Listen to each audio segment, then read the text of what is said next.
Truth is very important to you, Simon. What do you get from food? What is the truth that you get from what you eat? Well, I think I wrote to you guys that from a young age, I had a passion for I'll call it a South or a Mediterranean pastry called a Burek, or at least that's what it was introduced to me as for the first time when I was a kid living in Yugoslavia at 8 and 9 years old.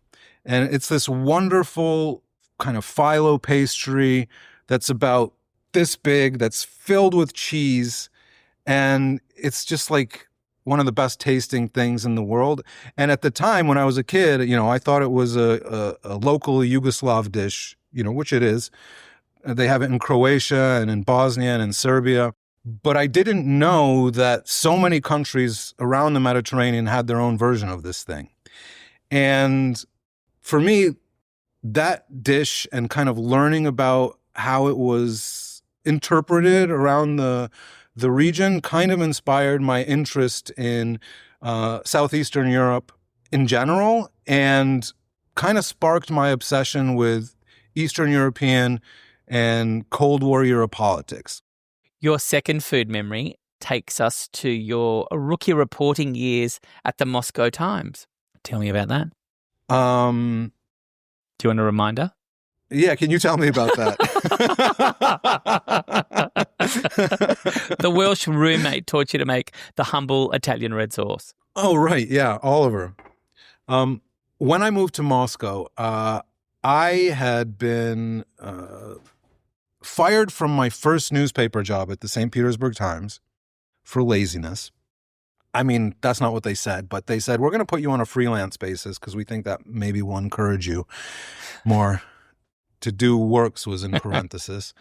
And I'd also been kicked out of university because I'd stopped going to class for the job that I wasn't doing so well at the St. Petersburg Times. So I kind of came to Moscow with my tail between my legs. And I left my parents behind, I left my dorm behind, and all of the things that sort of, I'd go to my mom's house to do my laundry, and there was a cafeteria at the dormitory. And pretty much, up to that point, everything had been taken care of for me. And suddenly I was in Moscow in the big bad city, and I had to fend for myself. And I spent a year there living on my own, surviving on shawarmas and such. And then I moved in with my former roommate from St. Petersburg. Well, he was more a dorm mate. This Welsh guy, Oliver Bullo, who had gotten a job with Reuters. And Reuters supplied him with a really nice apartment. And I was like, yeah, I want to live there. I want to be roommates with this guy. Like he had the expat, setup. And I had to pay a small fraction of the rent because most of it was covered by the company. But, I had to start cooking for myself. And I think Oliver was starting to get tired of the fact that he was doing all the cooking. So he took it upon himself to teach me how to make a very simple Italian pasta sauce, which became the basis for most of my cooking probably for the next 10 years. I think I've graduated beyond the pasta sauce by this stage, but it was a big part of my life. Being Welsh, what did he add? Was there a Welsh influence in this Italian tomato-based sauce? I will say that he did cook a lot with leeks. Ah. He didn't put the leeks into the tomato sauce. He would just cooking seemed like a science to me that was beyond me and that I would never be able to figure out because you either knew it or you didn't. And then just watching him, I just learned that you can kind of you don't have to measure, you can kind of experiment. If you have the rough idea of what you're doing, then you can improvise. And I think, seeing him cook various tomato sauces with the ingredients that he had on hand allowed me to understand that. And I'm not saying he was a great cook, but he helped me get my foot in the door. And I guess his tomato sauce was just, frying up some onions with some garlic, putting in some peppercorns, cooking down some tomatoes until they were mush. I mean, he opened my eyes to peeled plum tomatoes from the can, which I would never go to the supermarket and consider buying a can of peeled tomatoes.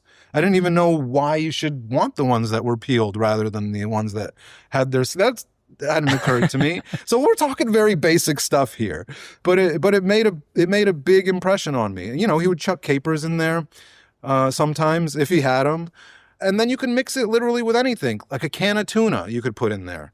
We're barely beyond student life at this point. You have to understand. Let's move on to the last one. Okay. Which is the Frito Pie. What the hell is a Frito Pie? I love how you pronounce it. The Frito Pie. The Frito Pie. It's a Frito Pie. Yeah. It depends. It depends on where on the island I am. Where is the Frito Pie from? Do you guys have Fritos in Australia? They're like, we do, but we probably don't call them Fritos.